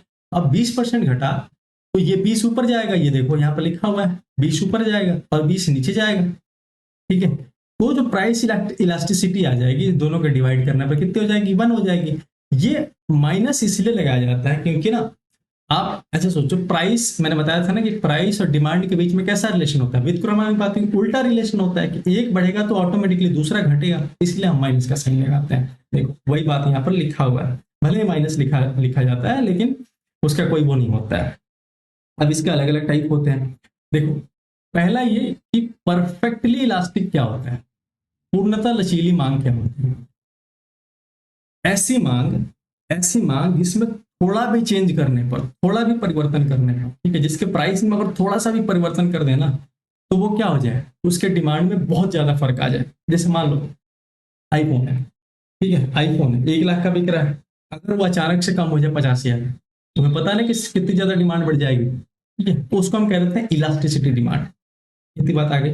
अब ये समझो इन इलास्टिक डिमांड ठीक उसका उल्टा होता है, ठीक उसका उल्टा होता है कि प्राइस में तुम कोई भी चेंज कर लो, डिमांड में कोई चेंज नहीं आने वाला। समझ आ रही है बात, प्राइस में तुम कोई से भी चेंज कर लो, डिमांड में नहीं होने वाला कोई चेंज, ठीक है। अब अगर ये देखा ना हमने, यूनिटरी क्या होता है, ये एकात्मक लचीलता क्या होती है, कि दोनों का रेशियो, जितना डिमांड आपने करा ना, जितना परसेंट का इसमें चेंज आया उतना ही परसेंट के रेट में या उसके मूल्यों में चेंज आ गया, तो उसको हम क्या कह देते हैं, यूनिटरी इलास्टिक डिमांड, या फिर क्या कह देते हैं, एकात्म लचीलता मांग, है ना। अब देखो और क्या केस हो सकते हैं। अगर मान लो कि ये ऊपर वाला जो है डिमांड है, जो मांग है, इसका जो परसेंटेज है इससे ज्यादा है, इससे प्राइस वाले से। जैसे मान लो उदाहरण के तौर पर इसमें 30% की वृद्धि हो गई, किसमें, मांग में, और प्राइस में कितने परसेंट की वृद्धि हो गई, 20%, ठीक है, 20%, सॉरी 20% घटाने पर प्राइस 30% की वृद्धि हो जाएगी, किसमें, डिमांड में। तो ये ओवरऑल जो है, ओवरऑल जब आप निकालोगे तो ये 1 से ज्यादा होगा ना, ये मोर देन 1 होगा। एक केस तो ये होगा। दूसरा क्या हो कि मान लो कि 30% प्राइस आपने बढ़ाया, 30% बढ़ाया, नीचे में आ गया 30, तो डिमांड जो है 20% से घट जा रहा है, डिमांड जो है 20% से क्या हो जा रहा है, घट जा रहा है, 20% से घट जा रहा है। तो ये जो ओवरऑल वैल्यू आएगा ये क्या आएगा, ये 1 से कम आएगा। तो जब वैल्यू 1 से ज्यादा आ जाए तो उसको हम क्या कह देते हैं, इलास्टिक डिमांड या लचीली मांग। और जब वैल्यू 1 से कम आ जाए तो उसको हम कह देते हैं क्या, इन इलास्टिक डिमांड या अलचीली मांग। समझ आ गई बात, खत्म हो गया ये पूरा, आगे बढ़ जाए। अब देखो, अब कुछ पॉलिसीज हैं जो कि हमारे पास, जब हमारा देश आजाद हुआ तो बहुत सारे चैलेंजेस थे, उनको पूरा करने के लिए सारी पॉलिसीज हैं। क्या क्या है, देखो ध्यान से देखो, बहुत जरूरी है ये भी। 1947 से 1990 तक देखें, कुछ बातें देखें। इंडिपेंडेंट से पहले ना, जब ब्रिटिश का शासन था, तब हमारा जो अर्थव्यवस्था था वो बिल्कुल इंडिपेंडेंट था, ठीक है, कैसा था, इंडिपेंडेंट था। कब, सॉरी, ब्रिटिश के आने से पहले हमारा जो अर्थव्यवस्था था वो बिल्कुल इंडिपेंडेंट था। क्यों, क्योंकि यहाँ पर राजाओं का शासन था और बहुत सारी चीजें, ठीक है। ब्रिटिश शासन में सबसे पहले जो इंडस्ट्री लगी थी वो 2 चीजों की लगी थी। पहला तो लगा टेक्सटाइल का। टेक्सटाइल का कहाँ पर लगा था, ढाका में। उस समय तो भारत का हिस्सा था, बंगाल, ठीक है। टेक्सटाइल बोले तो कपड़े की फैक्ट्री लगी थी, कपड़े का उद्योग कारखाना लगा था। कहाँ पर? बंगाल में। बंगाल के कहाँ? ढाका में। क्यों? क्योंकि वहां पर जूट की खेती, ठीक है, जूट की खेती या मुस्लिम मखमली जो चीजें होती है ना, कपड़े होते हैं, उनके बहुत ज्यादा उत्पादन होता था। तो इसका कारखाना सबसे पहले वहां पर लगाया गया। ये तकरीबन 19वीं सदी में 1800 कुछ में लगाया गया था, एग्जैक्ट ईयर मुझे नहीं याद है, लेकिन सबसे पुराना कारखाना यही था। ये चीज और याद रखना, ये सारे डेटा हैं जो कि आपके एनसीईआरटी में दिए, इसलिए मैंने मेंशन किया कि पहला साइंटिफिक एस्टिमेशन ये खैर मैंने आपको करा दिया। 1930 के आसपास, 1930 के आसपास जो एग्रीकल्चरल सेक्टर था, मैंने बताया था ना कि अभी कितने 45-47% के आसपास अभी लोग प्राइमरी सेक्टर में यानी प्राथमिक क्षेत्र में लोग काम कर रहे हैं। उस वक्त सिर्फ ये जो क्या कहते हैं खेती बाड़ी के काम हो गया, किसान से रिलेटेड काम हो गया, उस समय लोग 85% लोग इसमें थे। कब? 1930 के आसपास। प्रोडक्टिविटी, उत्पादन क्षमता कितनी थी? बहुत कम थी। क्यों? क्योंकि उस समय लैंड सेटलमेंट के बहुत सारे थ्योरी आ गए थे, दिक्कतें चल रही थी, जमींदारी सिस्टम आ गया था, जमींदारी प्रणाली आ गई थी, है ना। वो हम देखेंगे जब इतिहास पढ़ेंगे तो। महाराष्ट्र और गुजरात में क्या था? कॉटन के मिल्स बन रहे थे, बहुत सारे कॉटन के मिल्स बन रहे थे। कारण क्या था बताओ महाराष्ट्र और गुजरात में? क्यों? क्योंकि वो तटीय क्षेत्रों पे है, तो वहां से ना सामान को यूरोप में भेजना बहुत आसान था। ठीक है, वहां से आसान था, इसलिए वहां पर कॉटन के मिल्स बन रहे थे, कारखाने खुल रहे थे कपास के बहुत सारे। 1907 में क्या होता है कि टिस्को, टाटा की स्टील कंपनी बनाई जाती है। कहां पर? जमशेदपुर में। ठीक है। तो टेक्सटाइल के बाद, कपड़े के बाद जो पुरानी फैक्ट्री है कौन सी है? स्टील की है।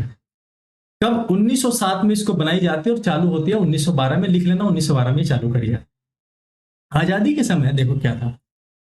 1881 में सबसे पहला सेंसस किया गया। आपको पता होगा कि 1881 में सबसे पहली जनगणना होती है। उस समय सुपरवाइजर कौन था? WC प्लाउडन। आजादी के समय जब जनगणना देखा गया, डेटा देखा गया, तो क्या था कि जो लिटरेसी रेट थी, पढ़ने लिखने वाले लोग जो थे, उनका जो प्रतिशत था वो 16% से भी कम था, और महिलाओं का तो सिर्फ 7% के आसपास ही था।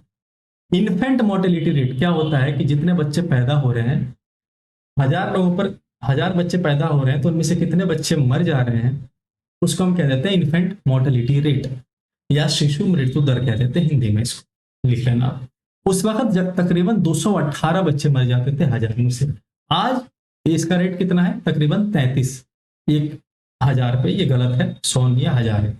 यहाँ पर आप लिख लेना, एक जीरो और लगा लेना। ठीक है, यहाँ पर एक जीरो और लगा लेना। तो 33 है, जो कि उस समय कितना था? 218। लाइफ एक्सपेक्टेंसी की एक आदमी की औसतम आय कितना वर्ष तक वो जी पा रहा था, उस वक्त सिर्फ 32 साल थी। क्यों? क्योंकि उस समय बहुत सारी बीमारियां चल रही थी जिसका कोई उपचार नहीं था, कोई इलाज नहीं था। आज के डेट में तकरीबन 69 ईयर्स है, 69 साल। ऑक्यूपेशनल स्ट्रक्चर, ये मैं आपको बता चुका हूँ कितने परसेंट लोग काम कर रहे थे। 1853 में, 16 अप्रैल 1853 में सबसे पहले रेलवे चलाई जाती है, पैसेंजर ट्रेन। ये आपको पता होगा कहाँ पर? मुंबई से ठाणे। ये मैं डेटा इसलिए दे रहा हूँ क्योंकि आपके एनसीईआरटी में लिखी हुई है। ठीक है। हाँ, ये आपके एग्जाम में पूछा गया था कि सबसे पहले जब आजाद हुआ देश तो कौन कौन से कारखाने भारत में थे? कौन कौन से? मैंने बताया आपको, स्टील वाले और कॉटन वाले। ठीक है, स्टील वाले और कॉटन वाले। अब आगे बढ़ जाते हैं। क्या देखना? इकोनॉमिक्स, इंडियन इकोनॉमिक्स 1950 से लेकर 1990 तक। इसमें देख रहे थे कौन कौन सी थ्योरी आई है। इसको हम देखेंगे, थोड़ी देर रुक जाओ आप, फिर हम इसको देखते हैं। जस्ट बनाया। सो हम देख रहे थे, कहाँ पर थे? हाँ, ये इंडियन इकोनॉमी, भारतीय अर्थव्यवस्था 1950 से 1990। देखो, जब हम आजाद हुए तो हमारे पास सबसे बड़ा चैलेंज था कि हमारी अर्थव्यवस्था को सही करना, क्योंकि सिर्फ 200 साल से हम गुलाम नहीं थे, ठीक है, अंग्रेजों को। उससे पहले भी हमारे ऊपर कोई ना कोई शासन कर रहा था, तो हम पैसे पूंजी के रूप में बहुत बहुत टूटे हुए थे। तो हमारे पास सबसे बड़ा दिक्कत था कि पूंजी को ले आना, पूंजी पैदा करना, बनाना। नेहरू साहब जो थे ना, सोशलिज्म के फेवर में थे शुरू में, ठीक है, लेकिन वो यूएसएसआर जैसी सोशलिज्म के फेवर में नहीं थे। क्यों? क्योंकि सोशलिज्म, मैंने आपको बताया था ना, समाजवादी अर्थव्यवस्था के बारे में, कि वहाँ लोगों का भी बराबर बराबर हक होता है। लेकिन यूएसएसआर में कहा है ना कि सरकार का ज्यादा इंटरवेंशन है, सरकार ज्यादा हक रखती है अपना। तो जवाहरलाल नेहरू वैसा नहीं रखने वाले व्यक्ति थे। तो उन्होंने क्या है ना, देखो 1948 में क्या होता है कि इंडस्ट्रियल रिजोल्यूशन पॉलिसी आती है, 47 में आजाद होते हैं। अब इंडस्ट्रीज को, इंडस्ट्री से ही पैसा बना सकते हैं, कैपिटल्स बना सकते हैं। तो इंडस्ट्रीज को, कारखानों को कैसे चलाया जाए, कैसे मैनेज किया जाए, उसके लिए सबसे पहली पॉलिसी आती है, सबसे पहला प्रस्ताव आता है, जिसको हम इंडस्ट्रियल रिजोल्यूशन पॉलिसी 1948 कह देते हैं। ध्यान से देखना, यहाँ से क्वेश्चन आते हैं। इसमें दो तीन बातें कही जाती है, वो ध्यान रखो। पहला कि उसमें मिक्स्ड इकोनॉमी की बात कही जाती है कि हमारी अर्थव्यवस्था मिक्स रहेगी, जैसा कि मैंने आपको बताया था कि सोशलिस्ट यानी समाजवादी और कैपिटलिस्ट यानी पूंजीवादी, दोनों का मिक्सचर रहेगा। दूसरा कि जो स्ट्रेटेजिक इंडस्ट्रीज हैं, जैसे मान लो डिफेंस का इंडस्ट्री हो गया या फिर स्टील का इंडस्ट्री हो गया, मतलब कुछ ऐसे जो बहुत ज्यादा जरूरी है ना इंडस्ट्रीज, कारखाने, उनको भारत ने अपने अंडर रखा सरकार ने। और जो भी स्टेट्स हैं ना, उनके जो भी राज्य हैं, sorry, set plan for state planning and control of industry, जितने भी कारखाने हैं ना, उनको कैसे चलाया जाए, कैसे प्लान किया जाए, वो सारी बातें इस पॉलिसी में लिखी गई। और जो सबसे अहम बात है, यहां से लाइसेंस राज की शुरुआत होती है। कहां से? 1948 से। लाइसेंस राज मतलब कि कंपनियों को, सारी कंपनियों को अधिकार नहीं दे सकते चलाने का, कुछ ही कंपनियों को अधिकार दी जाएगी। इसमें बहुत दिक्कतें हुई, जिसको देखेंगे हम कि 1991 में आकर के उसको ठीक किया गया। ठीक है, जिसको सरकार चाहती थी उसको अधिकार देती थी, जिसको नहीं चाहती थी उसको नहीं देती। अब उसके बाद क्या होता है? 1948 के बाद 1956 में दूसरी पॉलिसी आती है, इंडस्ट्रियल रिजोल्यूशन या औद्योगिक नीति प्रस्ताव 1956 का। इसमें दो तीन बातें कही गई, जो सिंपल सिंपल बातें बता रहा हूँ ना, बस वो ध्यान रखना। पहला कि पब्लिक सेक्टर यानी सार्वजनिक क्षेत्र पर ध्यान दिया गया।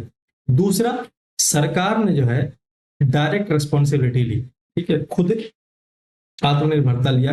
कौन कौन सी कंपनियों का? स्टील की कंपनी हो गई, माइनिंग की कंपनी हो गई, ठीक है, रक्षा की कंपनी हो गई, डिफेंस की कंपनी, इन सारी कंपनियों को सरकार ने अंडर लिया, अपने अंडर लिया। इसका सेकंड, जब हम 5 ईयर प्लान देखेंगे ना, वहां पर बहुत डिटेल में देखेंगे। और 3 तरह के इंडस्ट्री बनाए गए। कितने तरह के? 3 तरह के इंडस्ट्री। 3 तरह के इंडस्ट्री किस में बनाए गए हैं? 1956 इंडस्ट्रियल रिजोल्यूशन पॉलिसी में। Section A, section B, section C. Section A में क्या था कि सार्वजनिक कंपनियां, सार्वजनिक इंडस्ट्रीज। सेक्शन सी में क्या था? प्राइवेट या निजी कंपनियां बनाई जाएंगी। और सेक्शन बी में क्या था कि दोनों का एक मिक्सचर बनाया जाएगा, जिसमें सरकार का भी हक रहेगा, शेयर रहेगा, और प्राइवेट लोगों का भी शेयर रहेगा। ठीक है, अब ये पॉलिसी आत्मनिर्भरता पर ज्यादा फोकस हुआ इसका। नियोजित औद्योगिक विकास की शुरुआत यहां से देखने को मिलती है। कहां से? 1956 के इंडस्ट्रियल रिजोल्यूशन पॉलिसी से। ठीक है, प्लान इंडस्ट्रियल डेवलपमेंट स्ट्रेटजी यहां से शुरू होता है, कैसे इंडस्ट्रीज को पूरे तरीके से प्लान तरीके से लेकर चला जाए, नियोजित तरीके से लेकर के चला जाए। इसके बाद आता है इंडस्ट्रियल पॉलिसी का अनुसार 1970 का। इसमें भी दो तीन बातें याद रखना। हमने देखा ना, सबसे पहला 1948 का, इसमें मिक्स इकोनॉमी की बात कही गई थी, लाइसेंस राज। दूसरा है 56 में, इसमें पब्लिक सेक्टर की बात कही गई, डायरेक्ट रिस्पॉन्सिबिलिटी ली, और 3 तरह के इंडस्ट्री बनाए गए और आत्मनिर्भरता की बात कही। 1977 में क्या होता है कि स्मॉल स्केल इंडस्ट्री जो है, छोटे छोटे जो इंडस्ट्री हैं, जैसे एमएसएमई आप जानते हो ना, हम पढ़ेंगे बाद में खैर, कि माइक्रो स्मॉल और मीडियम एंटरप्राइज, जितनी भी छोटी छोटी कंपनियां हैं, फैक्ट्रियां, उन सब के बारे में इसको प्रमोट करा गया। किसमें? 1977 में। माइक्रो कंपनियां वो होती है ना, बिल्कुल शॉर्ट में समझ लो, आज के डेट माइक्रो कंपनियां वो हैं जिनका इन्वेस्टमेंट जिनमें निवेश 1 करोड़ से ज्यादा का नहीं हो सकता। स्मॉल कंपनियां वो हैं जिसमें निवेश आई थिंक 5 करोड़ या 10 करोड़ के आसपास होता है। और मीडियम कंपनियां वो हैं जिसमें 50 करोड़ से ज्यादा निवेश नहीं हो सकता है। ठीक है, तो वो सारी स्मॉल स्केल इंडस्ट्री या छोटी जो कारखाने हैं उसके कैटेगरी में वो आती है। स्मॉल स्केल इंडस्ट्री से जुड़ा हुआ एक कमेटी था जिसका नाम था कर्वे कमेटी। क्या नाम था? Curve committee. याद रखना ही आप एनसीईआरटी में, इसलिए मैंने लिख दिया है। ठीक है, और 1955, मैंने आपको बोला ना कि आज की तारीख में जो माइक्रो इंडस्ट्री है ना, सूक्ष्म आयोग, सूक्ष्म जो कंपनियां हैं, फैक्ट्रियां, उद्योग हैं, उनमें 1 करोड़ तक हम कर सकते हैं, लेकिन उस वक्त जो था 5 लाख ही था मैक्सिमम। आप इन्वेस्ट कर सकते हो, निवेश कर सकते हो। आगे बढ़ जाए। हाँ, इसमें जो है थोड़ा सेंट्रलाइजेशन को कम किया गया। मतलब पहले क्या था ना कि केंद्र सरकार थोड़ा सा हक ज्यादा जमा रही थी, अब थोड़ा उसको कम करा गया कि थोड़ा छूट देते हैं इसमें। 1980 में क्या करा गया? देखो 1977 में क्या हुआ, ये स्मॉल स्केल इंडस्ट्री, छोटी छोटी जो इंडस्ट्रियां हैं, 1980 में क्या किया गया, इसमें बहुत बड़े बड़े चेंजेस लाए गए। जैसे बड़े बड़े जो इंडस्ट्रियां हैं उनको बढ़ावा दिया गया, लार्ज स्केल इंडस्ट्री, ताकि क्या हो सके, उत्पादन क्षमता बढ़ाई जा सके, प्रोडक्टिविटी बढ़ाई जा सके। तीसरी बात इसमें कही गई कि मॉडर्नाइजेशन। मॉडर्नाइजेशन मतलब आधुनिकता बढ़ाई जा सके। और अब हमारी जो जरूरतें वो तो पूरी हो रही है, अब हम दुनिया के बाहर भी क्या कर सकें, सप्लाई कर सकें, यानी एक्सपोर्ट बढ़ा सकें, रोजगार को बढ़ावा दे सके, उपभोक्ता संरक्षण को बढ़ावा दे सके। ये सारी चीजें कही गई कब, 1980 में। एक बार गो थ्रू कर लेना, जब मैं तुम्हें पीडीएफ दे दूंगा टेलीग्राम से ले लेना, लिंक उसका कहाँ है, डिस्क्रिप्शन लिंक। इतनी बात समझ आ गई। अब देखो, पहली जो मेजर इंडस्ट्री थी भारत में वो कौन सी थी, स्टील की इंडस्ट्री थी। इससे पहले कौन सी थी, जूट की या कॉटन का कारखाना, टेक्सटाइल कारखाना कहाँ पर था, बंगाल में। स्टील इंडस्ट्री सबसे पहले कहाँ बनी, सबसे पहले कहाँ बनी थी, इसको याद है, जमशेदपुर में। लेकिन आजाद भारत में कहाँ, भिलाई में। ये हम देखेंगे जब 5 ईयर प्लान देखेंगे ना, वहां पर देखेंगे। अब आगे बढ़ जाते हैं कि आजादी के समय पर, at the time of independence, 2 iron और स्टील के कारखाने थे। कहाँ कहाँ पर, जमशेदपुर में और कोलकाता में। ये याद रखना क्योंकि एनसीईआरटी में आपको दिया गया है और ऐसे सवाल पूछे जा रहे हैं। इतनी बात आपको समझ में आ गई। आगे बढ़ जाए। अब आ जाते हैं इकोनॉमिक रिफॉर्म या आर्थिक सुधार 1991 के बारे में। यहां से बहुत बहुत ध्यान से देखना, यहाँ से क्वेश्चन बन रहे हैं। आपके मेंस में भी क्वेश्चन आया था, सीजीएल मेंस 2024 में, वो मैं लेके आया हूँ।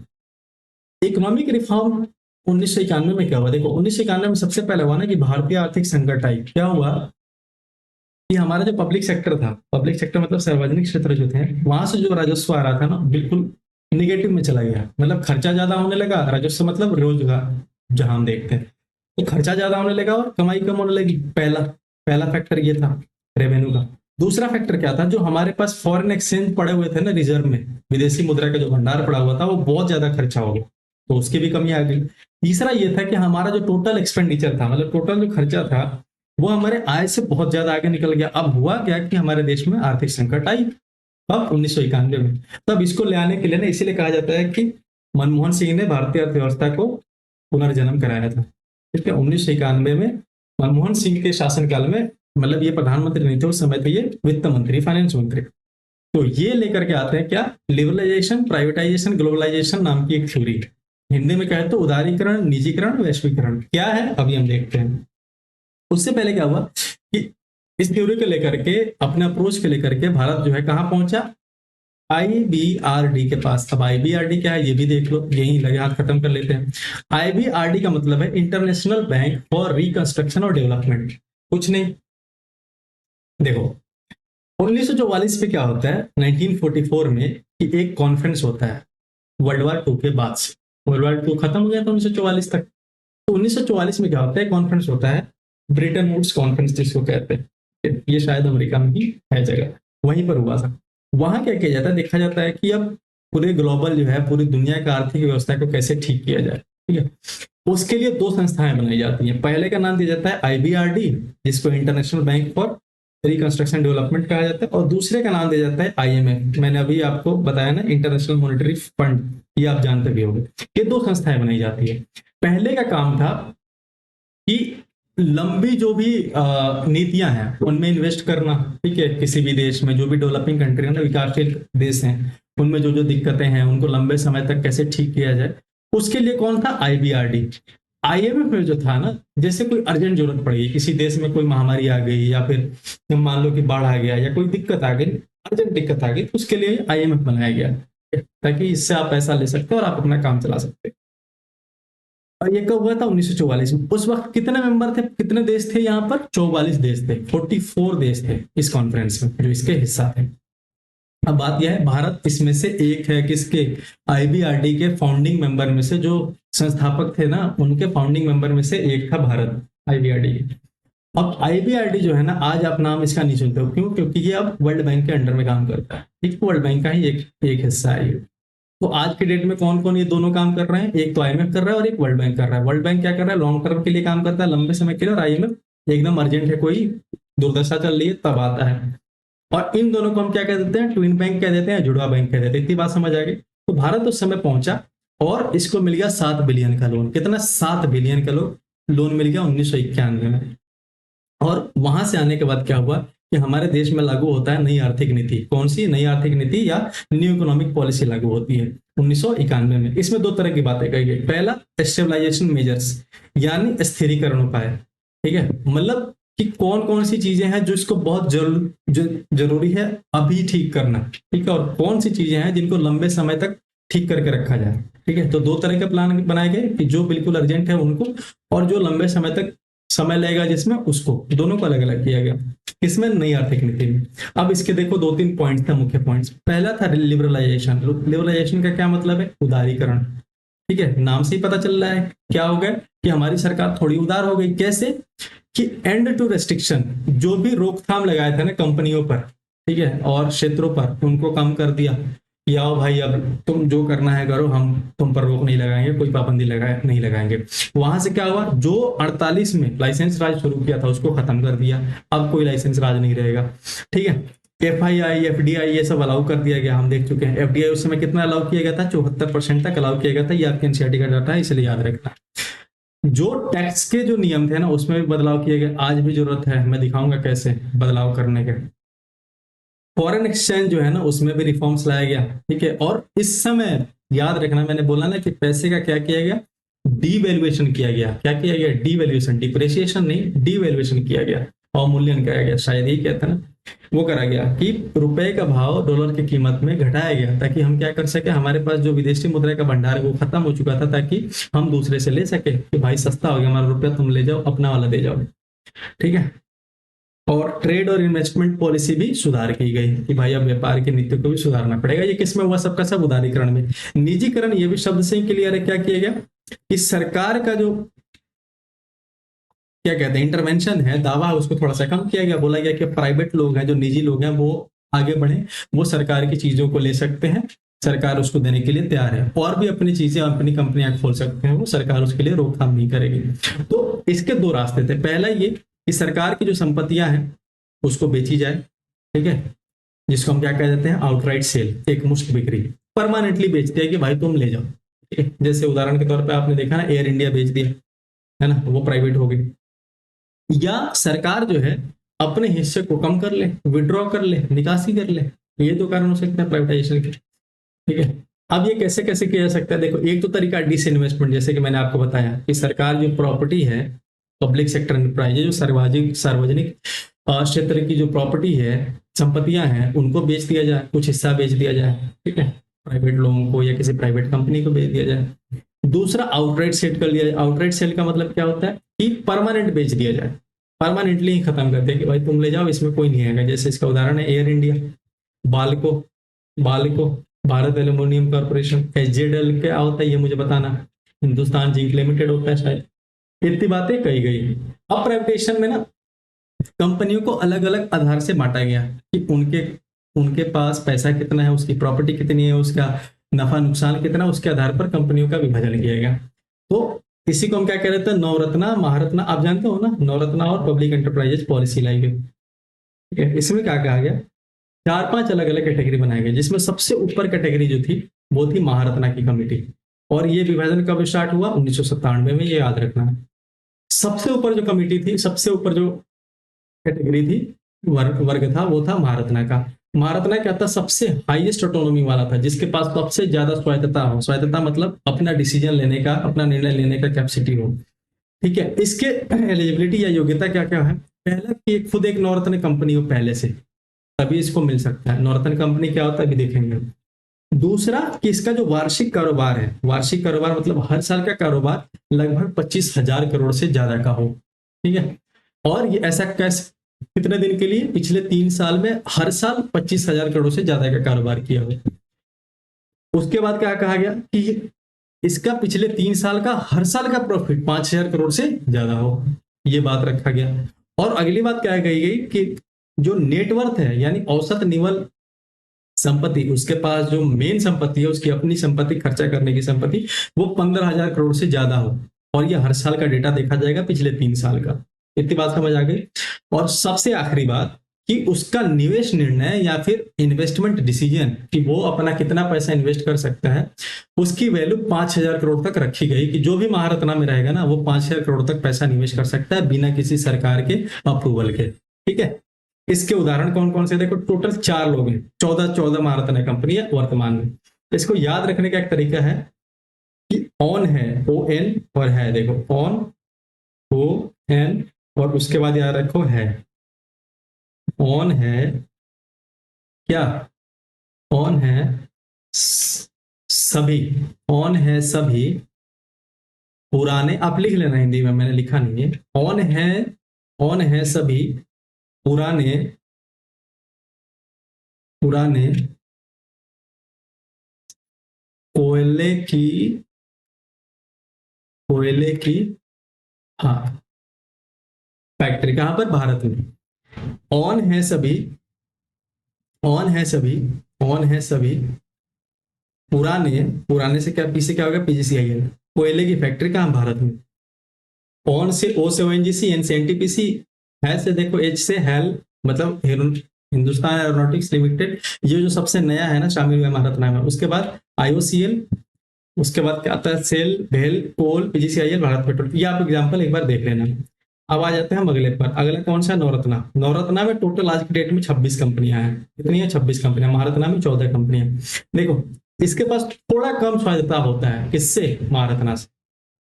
इसका क्या क्राइटेरिया है कि पहला तो ये मिनी रत्ना के कैटेगरी 1 में होना चाहिए। अब मिनी रत्ना क्या है भाई, अभी हम देखेंगे। दूसरा शेड्यूल ए, शेड्यूल ए हमने देखा था ना, शेड्यूल ए कैटेगरी, यहाँ पर ये देखो, ये देखो कहाँ गया, हाँ ये देखो, ये है ना शेड्यूल, शेड्यूल ए, शेड्यूल ए, शेड्यूल बी, शेड्यूल सी, तो ये शेड्यूल ए में होना चाहिए। ठीक है। तीसरा, ये एक परफॉर्मेंस के आधार पर ना, कौन सी कंपनी कैसा परफॉर्मेंस कर रही है उस पर रेटिंग दिया जाता है। तो 100 में से उसको 60 में से कम 60 नंबर मिलने चाहिए। इतनी बात होगी तब वो जाकर के नवरत्ना कंपनी बनेगी। ठीक है। और उसकी अपनी जो अधिकार है, डिसीजन लेने की कैपेसिटी 1000 करोड़ तक की है। इससे ज्यादा वो इन्वेस्टमेंट का डिसीजन नहीं ले सकता बिना सरकार के अप्रूवल के। इतनी बात समझ में आ गई।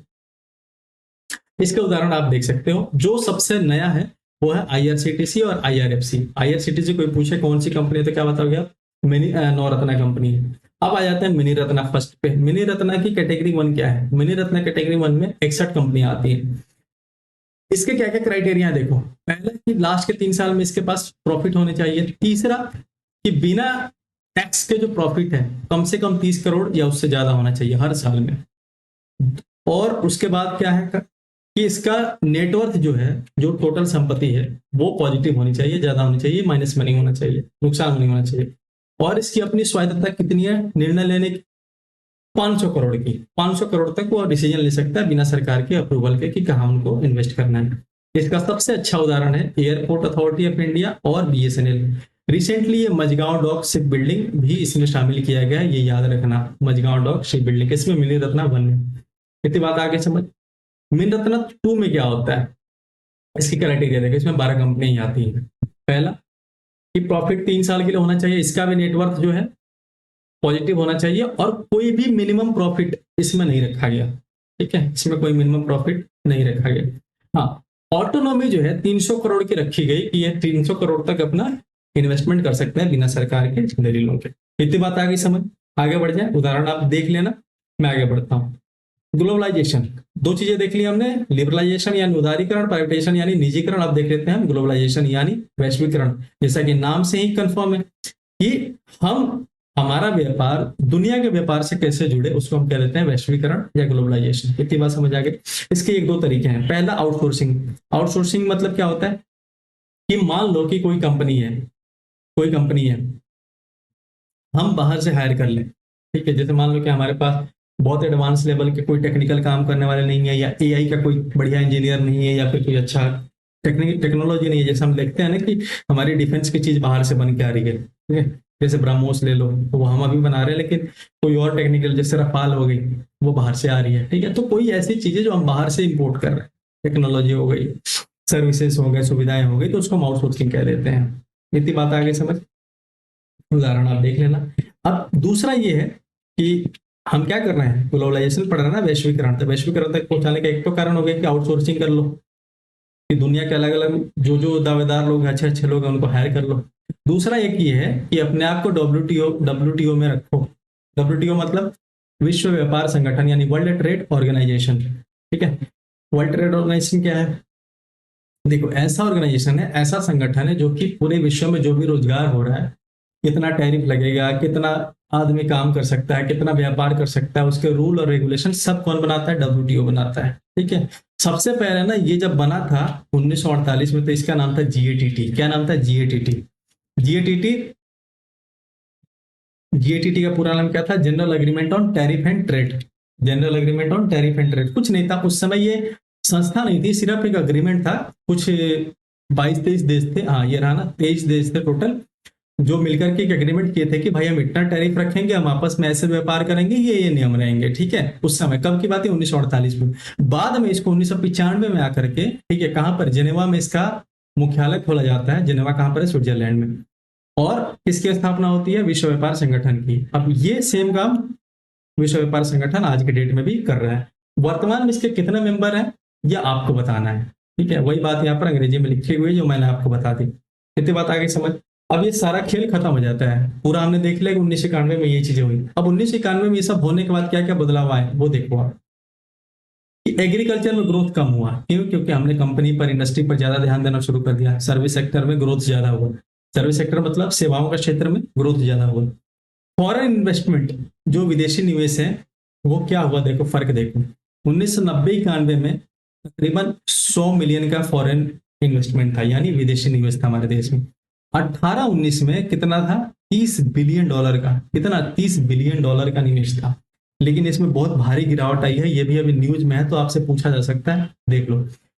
यहाँ पे लिख दिया मैंने कि एफडीआई जो है ना, डायरेक्ट इन्वेस्टमेंट, 2020-21 में कितना था? 44 बिलियन, 44 बिलियन था यूएस डॉलर पहुंच गया था। लेकिन लास्ट ईयर 2024-25 में ये सीधा आ गया 353 मिलियन पे, 353 मिलियन यूएस डॉलर पर। तकरीबन 96% की गिरावट आई है हमारी एफडीआई में भाई, ठीक है। इसीलिए कह रहे हैं कि आज भी वापस से सरकार के नीतियों में बदलाव करने की वापस से जरूरत है, जैसे 91 में करी गई थी कुछ चीजें। फॉरेक्स रिजर्व 1990-91 में कितना हुआ था हमारे पास? 6 बिलियन के आसपास। 18-19 में फॉरेन रिजर्व कितना है? 413 बिलियन के आसपास, ठीक है। ये सब एनसीईआरटी के डेटा, इसलिए मैं आपको दिखा रहा हूं। ये मैंने अलग से ऐड किया है एफडीआई वाला, क्योंकि अभी आया है न्यूज में तो मैंने ऐड कर दिया। डिसइन्वेस्टमेंट जो है, डिसइन्वेस्टमेंट मतलब जो सरकार की चीजें हैं उनको बेच देना, समझ रहे हो? कुछ शेयर बेच देना, कुछ उसमें हिस्सेदारी दे देना। तो 1991-92 में कितने की प्रॉपर्टी बेची गई सरकारी या हिस्सेदारी दी गई? 3,040 करोड़ की, जो कि 2017-18 में कितने का हो गया था? वही काम कितने का किया गया? 1,57,57 करोड़ रुपए का किया गया। ये इतनी बातें हो गई आपकी खत्म, समझ आ गई। अब हम आ जाते हैं प्रीवियस ईयर क्वेश्चंस पे कि कौन कौन से सवाल पूछे गए हैं। सिर्फ मैंने 24 के सवाल लिए हैं, बाकी आप खुद से करना जो भी आपके एग्जाम्स में आएंगे। कोई भी सवाल फंसता है, नहीं होता, मुझे आप बताना। चलिए फिर शुरू करते हैं, एक एक करके क्वेश्चंस करते हैं। पहला सवाल ये है कि ब्याज दर और मुद्रा की मांग, what is the relation between interest rate and demand for money. ये सवाल हमसे छूट गया था, ठीक है। आपको पता है ना कि उल्टा रिलेशन होता है इन दोनों का, ठीक है। कैसा रिलेशन होता है? उल्टा रिलेशन होता है। उल्टा रिलेशन होता है कि जितना ज्यादा रेट बढ़ेगा डिमांड ऑफ मनी, उतनी कम होगी, कि भाई नहीं बहुत ज्यादा पैसा दे रहे हैं तो हम कम ही पैसा लेंगे, ठीक है।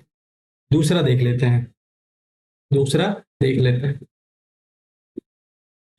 कि हाँ इसमें मिलान करना है। देखो ये सारे कंसेप्ट यहाँ पर दोबारा रिवीजन हो जाएंगे। डिवैल्यूएशन, डिप्रेसिएशन, यहाँ पर मैंने क्या लिख दिया है? डिप्रेसिएशन 2 बार हो गया क्या? हाँ, एक्सचेंज कट, कोई नहीं, इसको ठीक कर लेना आप। आई थिंक यहाँ पर रीवैल्यूएशन होगा मेरे हिसाब से। जस्ट अ सेकंड, मुझे देख लेना तो मेरे पास लिखा हुआ होगा। डिफ्लेशन है ये, इसको काट करके ना डिफ्लेशन लिख लेना। क्या? डिफ्लेशन, डिफ्लेशन हमने नेशनल इनकम में पढ़ा था, लिख लेना डिफ्लेशन। यार ये तीन तो मिला देंगे तो ऑटोमेटिकली एक मिल जाएगा, ठीक है। उससे भी देख लेते हैं। डिवैल्यूएशन में क्या था? सरकार खुद अपना भाव गिरा रही थी, अवमूल्यन जिसको हम कहते हैं। और डिप्रिसिएशन में क्या था कि मार्केट के वजह से, बाजार की वजह से भाव गिर रहा था पैसे का, जिसका मूल्य ह्रास कहते हैं। तो डिवैल्यूएशन को मिलाओ। Decline in the market rate of exchange, विनिमय दर में बाजार आधार गिरावट। Control of home currency, foreign exchange, contraction of import. देखो डिवैल्यूएशन का मतलब है अपने होम करेंसी में कम करना, यानी एक का तो 2 हो जाएगा। तो इसका ऑप्शन भी नहीं लिखा हमने, गलती हो गई भाई, छूट गया, कोई नहीं, मैं आपको दिखा दूंगा दोबारा। बी का तो हो जाएगा 2, सॉरी एक का तो हो जाएगा 2। एक्सचेंज वैल्यू ने आपने क्या करा? इसको कम कर दिया। कंट्रैक्शन ऑफ होम करेंसी, अपने घरेलू मुद्रा उसको कम करा, किसने? सरकार ने।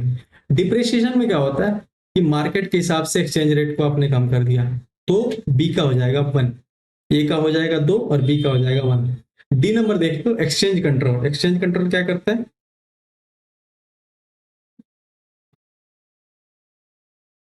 Sorry sorry sorry, exchange control जो होगा इसका हो जाएगा 2। आई एम सॉरी, ठीक है।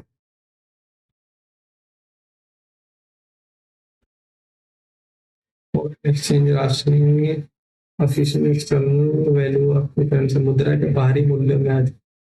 नहीं नहीं नहीं, सही है सही है सही है सही है सही है।